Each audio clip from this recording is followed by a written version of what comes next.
I was tightening the last bolt on an old Harley when my phone lit up with my mother's name. I remember wiping grease from my fingertips, smearing it across my jeans instead of the cloth hanging from my belt. The cold November wind crawled under the half-open garage door, biting at my ankles, but I barely noticed. I picked up because I always picked up, even when I knew I shouldn't. Her voice was cold before I could even say hello. "You don't need to come to the dinner on Sunday." She didn't call it Thanksgiving. She never did. Holidays in our family weren't for gratitude, they were for performance. I straightened slowly. "What?" She exhaled like the sound of my confusion burdened her. "It's better this way. Your sister wants to make a good impression on her fiancé's family. You being there, it would complicate things." Complicate. I stared at the motorcycle engine like maybe it held a translation key. Complicate how? A pause, a small, sharp sigh. "You know how you are, you draw attention. And this dinner is very important for her future." I didn't draw attention. I simply existed in ways they didn't approve of: calloused hands, scuffed boots, a job that smelled like burnt rubber and independence. I felt the cold spreading through my chest. "So you don't want me there?" Her tone softened only in the way a knife does before it pierces. "Don't make it dramatic. It's just one dinner." Just one dinner, after a lifetime of being the family's backstage crew. Fix the cars, fix the bills, fix the messes, but don't sit too close to the spotlight. I swallowed against a knot I didn't want. "Okay," I hung up before my voice cracked. For a moment, I stood still, fingers still curled around the wrench. The hum of the heater, the tick of cooling metal from the bike, it all grew distant. Then a message pinged. No name, just a number I didn't recognize. "They're lying to you. Don't go, don't trust them." My breath faltered. It didn't make sense. Nothing did. I tried calling back. It didn't ring. The number vanished from my recent calls as if it were never there. By the time I walked home, the sun had dipped low, brushing the sky in colors that felt too warm for how hollow I felt. Inside my apartment, I turned off the lights and sat on the floor with my back against the couch. The silence pressed against me until my ribs hurt. I should have cried. I didn't. Instead, I felt something shift, small, almost imperceptible, like the snap of a frayed thread. It hurt, but it didn't break me. Not yet. The next morning, someone pounded on my door hard enough to shake dust from the picture frames. I jolted awake, hair tangled, still wearing yesterday's clothes. I opened the door expecting a delivery guy or maybe a neighbor. Instead, my entire family stood on my porch. Mom, flawless as always in her camel coat. Dad, jaw set in disappointment. My younger sister, Alina, wrapped in a pristine cream scarf that probably cost more than my monthly rent. And behind them, shifting awkwardly, her fiancé, the stranger I knew nothing about except apparently my existence threatened his future. Alina crossed her arms immediately. "What did you tell people?" Her voice carried that sharpness she reserved only for me. I blinked. "What are you talking about?" Grandma called us. "She said she heard you weren't invited because you'd ruin things." She flicked air quotes like she rehearsed them. "Why would you tell her that?" I rubbed my forehead. "I didn't tell anyone," Mom scoffed. "Don't lie, Amelia." And there it was, my real name, spoken the way she always did, like it tasted sour. "I'm not lying," I said. Dad stepped forward. "You've embarrassed us enough. Do you know how humiliating it was explaining this to everyone?" I stared at him. Humiliating? They uninvited me, and somehow I was the embarrassment. My throat tightened. "All I did was pick up your call." Mom shook her head like I was too exhausting to understand.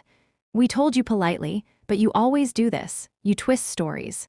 You make yourself the victim." I opened my mouth to respond, but the fiancé stepped forward slightly. He looked different from the rest of them, less polished, more human. Dark hair, broad shoulders, eyes that scanned my face not with judgment but with confusion or recognition, like he was trying to place me. He spoke quietly. "Wait, what do you do for work?" Mom cut in instantly. "That's not relevant. I'm asking her." His tone was calm but firm, and I felt something shift subtly in the air. "I'm a mechanic," I said. Alina snorted. "She plays with engines." Dad muttered, "It's not a real trade." But the fiancé wasn't listening to them. His gaze stayed on me, brows pulling together. "You're Amelia Hart." Not a question, a realization. Something cold shot through my spine. "Yes," I said slowly. He exhaled sharply, like a puzzle cracked open. You're the one who rebuilt that silver '68 Mustang, the one that went viral last year. The custom engine build, the blind restoration. My breath stalled. I hadn't attached my full name to that project. Only initials, AH. My heart thudded. How do you know that? He shook his head in disbelief. Because I studied your work. I've been following those restoration threads for months. That engine redesign, that's genius-level craftsmanship. People still talk about it in collector circles. Mom's lips parted. She fixes cars, that's all. He looked directly at her. No, ma'am, what she did is master-level engineering. People in my field reference her. Elinor's jaw dropped. Impossible, Dad stepped forward. What does it matter? She still shouldn't come to dinner. The fiancé, Liam, if I remembered correctly, ignored them completely. He spoke to me, only me. Why didn't you tell them what you built? I let out a hollow laugh. They never asked. Silence spread for a long beat. Mom recovered first. Regardless of whatever, that doesn't change anything. We came here because you caused a problem. A problem? I repeated. Dad jabbed a finger in the air. You know your sister's under pressure. Her future in-laws need to see us as respectable. Not, he gestured at me. This, Liam flinched, actually flinched, like the words physically hurt. My chest tightened. Mom stepped closer. And we need your help. The roof is leaking again, and your sister needs funds for the engagement dinner. Elinor chimed in, and I need you to take my car in today. Something's wrong with the brakes.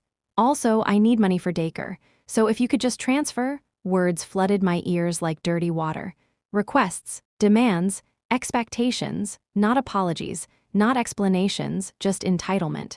Layered, endless, suffocating. Liam's expression shifted slowly, from confusion to shock to disgust. Finally, he asked gently, do you always talk to her like this? None of them answered. They didn't have to. The silence said everything.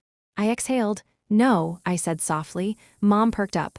Good, then you'll fix this. I shook my head. No, I'm not doing this anymore. The air turned frigid. Elinor blinked. Come again? I'm not paying your bills. I'm not fixing your roof. I'm not supporting a dinner I'm banned from. Dad's face reddened. After everything we've done for you, anger bubbled but didn't spill. You raised me. That was your responsibility. It wasn't a debt. Mom stepped forward. We are your family. Are you? My voice barely rose above a whisper. Liam didn't look at me like he pitied me. He looked at me like he finally understood me. The cold morning light hit my doorway just right, illuminating dust in the air like falling stars. I suddenly felt awake, like the fog was thinning after years. Please leave, I said. Mom stared at me like she didn't recognize me. Dad muttered curses. Elinor rolled her eyes dramatically. But Liam, he looked at me one last time, something unreadable flickering across his face, admiration maybe, respect. And for the first time, I felt the ground shift in my favor. The rest of the week passed in a blur, half quiet, half restless, all on edge. I kept expecting them to call again, to show up, to demand something, but they didn't. Silence. Real, terrifying, peaceful silence. I spent my evenings in the garage, running my hands over cold metal, tightening bolts, sanding frames. Machines didn't lie. They didn't manipulate. They didn't demand. People started dropping by, neighbors wanting small fixes. Teens from the shelter wanting weekend lessons. Mr. Reeves bringing coffee and stories about his late wife. The garage started feeling less like a workshop and more like a heartbeat, steady, warm, alive. But peace never lasts long in my family. The storm arrived on Friday night, rain lashing sideways, wind howling like a beast. I was tightening the last screw on a bike panel when a shadow crossed the garage entrance. Liam. Drenched, shivering, eyes wild like he'd run through the storm.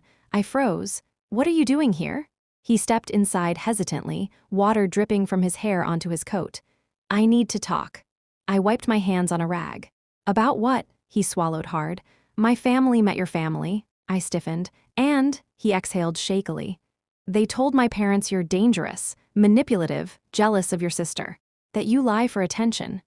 I felt something inside me crack open, not because they lied, but because they needed to make me a villain that quickly.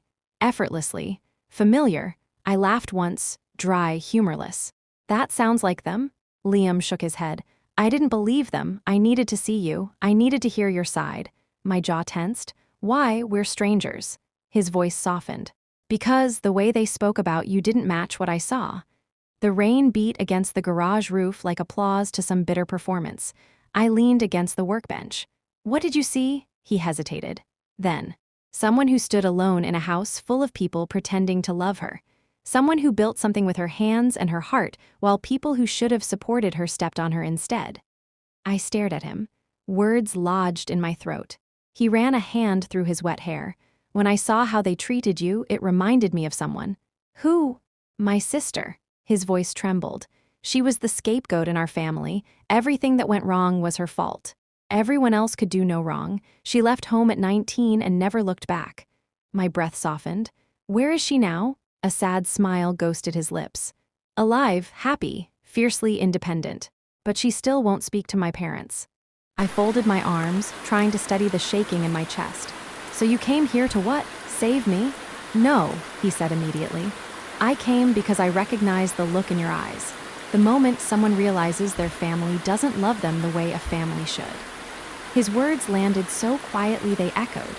I stared at the concrete floor, blinking against the sting behind my eyes. He added softly, and I want you to know you're not crazy. You're not wrong, you're not dramatic, you're surviving. My breath hitched. I hated how much I needed those words. How much they felt like truth after years of gaslighting. He took a reluctant step back. I know I shouldn't be here. I'm engaged to your sister, and I don't want to make things worse, but I couldn't ignore what I saw. I finally met his eyes. Thank you, I whispered. For seeing me? Something warm flickered between us, a recognition born not from romance, but from understanding. But he crushed it instantly, stepping back again like he'd crossed a line. I should go. Wait, I said before I thought it through. It's storming, he shook his head. I shouldn't stay. He turned and ran back into the night, swallowed by rain, leaving behind a silence so heavy I could feel it settle in my bones. Sunday morning came, the day I was supposedly unfit for. The day my family would perform perfection for strangers. I expected a quiet day, maybe some leftover work in the garage. I did not expect what actually happened. At 11:42 a.m., someone banged on my door again. Not a polite knock, not a desperate one, a furious one. I opened it, and the world tilted sideways. Alina stood there, mascara streaked down her cheeks, hair frizzed from humidity, breathing hard like she'd run the whole way. You ruined everything, she screamed. I blinked. What? Mom and Dad stormed up behind her, red-faced, panting, eyes blazing. Dad shoved past Alina. Do you know what you've done? Mom pointed at me like I was vermin. Our reputation is in shambles. I stared at them in disbelief. I haven't even spoken to anyone. Alina stabbed a finger toward me, shaking. He left. I blinked. Who? Liam, she shrieked. He walked out of the dinner. He said he needed space from my family, and he meant you. My pulse stuttered. What? She shoved me, not hard, but hard enough to make me stumble. He said you're the only person who told the truth. He said you showed him what a toxic family dynamic looks like. I felt the world spin out. I didn't do anything. Dad snapped. He was supposed to propose, today, and he walked out because of something you said. My palms grew clammy.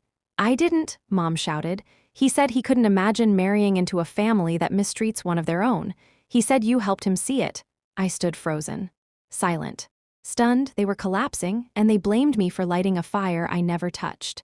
The sky rumbled overhead, clouds churning like the storm brewing on my porch.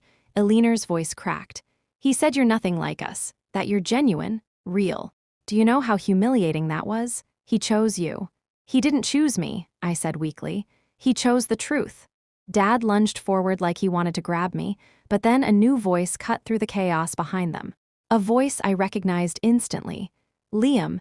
He stepped into view, rein on his shoulders, eyes locked on mine. I'm not here for Alina, he said quietly. I'm here to say I'm sorry. Alina whirled around. Are you insane? Mom sputtered. Liam, get away from her. Dad barked. You're talking to the wrong daughter. But Liam didn't look at them. He only looked at me. I left because I realized I was about to join a family that destroys the parts of people that make them human. My breath hitched. He continued softly, and you're the only person I've met all week who hasn't pretended to be someone they're not. The wind stilled. Even the storm seemed to pause. My parents stood on my porch, stripped of all their rehearsed elegance, all their curated smiles. And for the first time in my life, they looked small. Dad growled, "You're choosing her." Liam shook his head. "I'm choosing honesty." Then he turned to me, and what he said next changed everything. For a moment, everything was quiet, too quiet. The kind of quiet that doesn't feel like peace, but warning. Liam stood there dripping rainwater onto my porch, chest rising and falling like he'd fought his way through a storm and a war all at once. My parents watched him like he'd publicly betrayed a blood oath. Eleanor looked like someone had stolen her voice, her breath, and her future all in one swipe. But his eyes were locked on mine, and something in my chest tightened painfully, not attraction, not hope, recognition. Of someone else who was trying to claw their way out of a life curated by other people's expectations. "I didn't come here to make a scene," he said quietly, "but I had to say something." Dad scoffed loudly. "Then say it and go." Liam took a small breath. "I realized I can't spend the rest of my life pretending. Pretending your family is fine. Pretending your daughter treats people with kindness. Pretending the lies you told me about Amelia were true." My mother stiffened so hard she looked carved from ice. Eleanor's lip trembled. "You're taking her side because she plays victim," she spat. "No," he answered softly. "I'm taking her side because she isn't lying." My throat tightened. I wasn't prepared for this, for any of this. For someone to stand up to them, not for me, but because of me. Mom snapped, "Liam, don't do this. Think about what you're saying." "I am thinking," he said, maybe for the first time. Dad's jaw clenched. "You came to my house. You asked for my daughter's hand. And now you're doing this?" Liam didn't hesitate. "I came to your house because I thought I was joining a good family. But today I watched you tear down your eldest daughter like she's some burden you have to hide." I felt the world tilt under me. He didn't step closer. He didn't reach for me. He just stood there, a barrier between me and the storm I grew up inside of. Eleanor took a step toward him, desperation shaking her voice. "Please, Liam, don't do this. We can fix whatever," she said. Her finger jabbed toward me like I was a stain. "She didn't say anything," he said sharply. "She didn't have to." My chest ached. He wasn't rescuing me. He wasn't romanticizing me. He was simply telling the truth. A truth that had lived inside me for years but had never been spoken out loud. Dad snapped, "Enough. This is between us and Amelia." Liam turned, his voice suddenly steel-sharp. "No. It became my business the moment you blamed her for things she didn't do. The moment you uninvited her to protect your image. The moment you showed your true colors." Mom hissed, "You're making a mistake." He shook his head. Maybe the mistake was ignoring the red flags before today. I swallowed hard. "Liam," he lifted a hand slightly, not to silence me, but to steady himself. "I'm not here to involve you in my decision. I'm not asking anything from you. I just needed you to know you're not crazy, you're not dramatic, you're not the problem." He looked at me like the truth was painful for him too. "You're the only one here acting like a human being." Something inside me cracked. A weight I didn't know I still carried loosened around my ribs. "Thank you," I whispered. My voice shook. He nodded once, then turned toward the street. Eleanor lunged after him. "Liam, don't go. We have reservations, we have plans, people are waiting." He didn't look back. "I need space," was all he said. The rain swallowed him as he walked away. Mom spun toward me like a blade. "This is your fault," Dad added. "You've poisoned him against us, against your sister." Their words didn't hit me the way they used to. They slid off like water off armor. I felt tired, so tired. "Leave," I said quietly. Mom's lips parted like she couldn't believe I dared to speak, but I said it again, stronger. "Leave." I didn't slam the door. I closed it gently, calmly, finally. Their shouts muffled behind the wood, but I walked away from them. For the first time, I didn't crumble on the other side. The next few weeks were strange. Silent. Simmering, like everything was waiting to snap. My parents didn't call. Eleanor didn't text. Not even to accuse me of ruining her engagement, her dinner, her image. My life went on in the garage, steady and predictable, the way machines always were. But there was something hanging in the air, like static before lightning. The first crack came on a Thursday afternoon. A neighbor rushed into my garage, breathless. "You need to check your parents' roof," she blurted. "They told everyone you refused to help them, and now the whole top floor is leaking." I froze. "They told people that?" She nodded. "And they said you abandoned them." My stomach twisted. They weren't just mad, they were retaliating, painting me as ungrateful, selfish, cruel. I wiped my hands on my jeans. I can't fix a roof they refuse to fix themselves. She nodded like she understood, but I knew how gossip spreads, and I knew exactly what my parents were doing. Still, I stayed out of it. My silence wasn't weakness, it was survival. 3 days later, I learned Alina's engagement dinner didn't go well. Liam didn't attend. His parents didn't either. The caterers were told last minute to downsize. Alina cried in the lobby of the country club. I didn't feel satisfaction. But I didn't feel guilt either. Not anymore. I thought the storm had passed. I was wrong. It hit on Christmas Eve. The garage was warm, filled with chatter and music. The teens from the shelter were decorating cookies badly. Mr. Reeves was telling his yearly, "I almost lost my truck in '89" story. My heater hummed softly. It felt like a life I built myself, messy, real, uncurated. I was reaching for a tray of cider cups when the garage door slammed open so hard the lights flickered. Cold rushed in. Snow spiraled across the concrete floor. And in the doorway, my parents, soaked, red-faced, livid. Alina behind them, mascara streaking again. Every sound in the garage died instantly. Mom pointed at me like she was accusing a thief. "You humiliated us again." Dad's voice boomed. "Your relatives think we're monsters because of the lies you're telling." I stared at them, speechless. "I haven't spoken to anyone." Alina shoved past them. "Liam left home," she sobbed. "He said he needed space from my family. He said you showed him what a healthy boundary looks like." She glared at me with raw hatred. "You stole him from me?" My pulse pounded in my ears. "I didn't steal anyone." Dad roared. "Stop lying." Mom hissed. "This is your fault. You drove him away." The teens stared in disbelief. Mr. Reeves stood protectively in front of Lily, and then another voice. "Liam." He stepped into the garage behind them, his coat dusted with snow, eyes steady. "I came because I needed to say something," he said. "To all of you." Mom barked, "You have no place here." He ignored her. My decision to leave wasn't about Amelia, it was about the truth. Alina cried harder. "You're ruining my life." "I'm saving mine," he said quietly, "and you should save yours too." Dad stepped forward like he'd hit him. "What truth?" Liam pointed at me. "That you've used her like a tool her whole life. That she's carried this family while you pretended she didn't exist." My chest tightened painfully. Mom screamed, "That's not true." He looked around the garage. "Then why does everyone here know her better than you do?" Silence. Heavy, ugly, revealing. I reached into the drawer under my workbench, pulled out a thick envelope. I didn't plan to use it, but the moment had arrived. I handed it to my father. "These are the payments I made for you over the last 10 years. He ripped it open with smug arrogance until he saw the list. Page after page of receipts, bills, repairs, medical fees. Late charges I paid off. Loans Alina asked me to take for her. Emergency funds. Thousands and thousands of dollars I'd never asked for back. Dad's face went pale. Mom's lips trembled. Alina stared like the ground had vanished beneath her feet. "You kept track," Mom whispered. "No," I said. "I kept boundaries, you ignored them." Alina screamed, "No one will believe you." I gestured around. "They already do." Everyone in the garage nodded quietly. Not accusing, just seeing, finally seeing, my father threw the envelope onto the ground. "You'll regret this." "No," I said softly. "I regret not doing it sooner." The cold outside howled. Inside, everything fell still. "Leave," I said, and this time they did. After they left, no one spoke at first.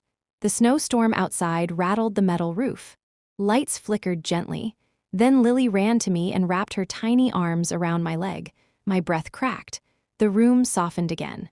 People slowly returned to their laughter, their food, their games, not because they ignored what just happened, but because they understood I wasn't alone anymore. Liam helped Mr. Reeves put on his coat, gave the teens rides home, cleaned dishes like he'd been part of this garage for years. When he finally reached me, we were the last two left. I stood by the workbench where the envelope still lay open. He picked it up gently. "You shouldn't have had to do any of this," he said quietly, "but I'm glad you're finally free." I swallowed hard. "I don't know what comes next." He gave a small smile, sad, sincere. "Peace comes next. It's not loud, it's not dramatic. It just arrives." He started walking toward the exit, paused, turned back. "If you ever need help with anything, I'm here." I nodded, but neither of us crossed the line between us, not because we didn't feel something, but because freedom needs space to breathe. He left quietly, snow swallowing his footsteps. I locked the garage behind him. The heater hummed softly. The lights warm. And for the first time in my life, I felt like I was standing inside a home, not a prison. The weeks after everything unfolded were calm, not empty, not lonely. Calm. My parents didn't call. Eleanor didn't show up. The family group chat was silent except for the occasional forwarded chain message my aunt always sent. I didn't chase them, didn't explain myself, didn't justify. I simply lived. Work picked up. The teens came regularly. Neighbors dropped by more often. People started referring others to me for repairs, advice, or just conversation. Life became full in ways I never allowed myself to imagine. January passed. February arrived with cold winds and bright mornings. Then, one afternoon, while I was tightening a belt on a pickup engine, a familiar figure walked slowly into my garage. Not Liam, Eleanor. She looked different, smaller, her shoulders folded inward. Her eyes rimmed red not from crying but from exhaustion. I wiped my hands and faced her. "What do you want?" she swallowed, hard. I came to say I'm sorry." The words felt fragile in the air, like she didn't know how to hold them, like they might break if touched. I didn't respond, not because I was cruel, because I didn't know what version of her was standing here, the performer or the person. She took a shaky breath. "I know I can't fix what we did. I know I treated you horribly. I know Mom and Dad are still pretending they're the victims. But I'm not proud of any of it." Silence grew thick around us.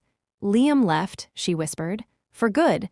He said he can't marry someone who hurts people and then pretends she didn't. He moved out last week." Her voice cracked. "I thought he left because of you, but he left because of us." Pain flickered across her features. Real pain, not the curated kind. "I'm not asking you to forgive me," she said.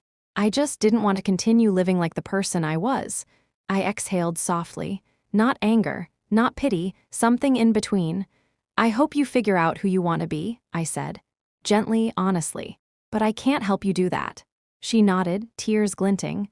"I understand." She left quietly. Snow flurries swirled behind her as she disappeared down the street.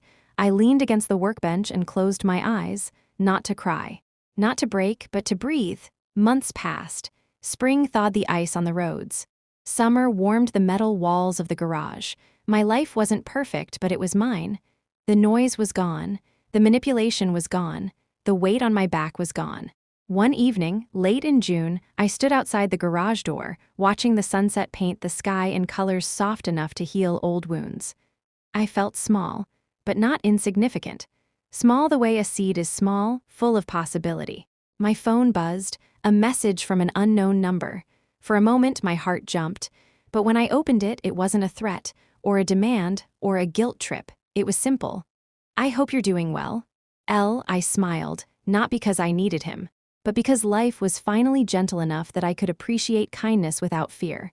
I typed back, I hope you are too." Then I locked the garage for the night, walked home through the soft, warm air, and felt something settle inside me. Not revenge, not triumph, not victory. Peace. The kind you feel only after walking away from a fire you didn't start but finally stopped feeding.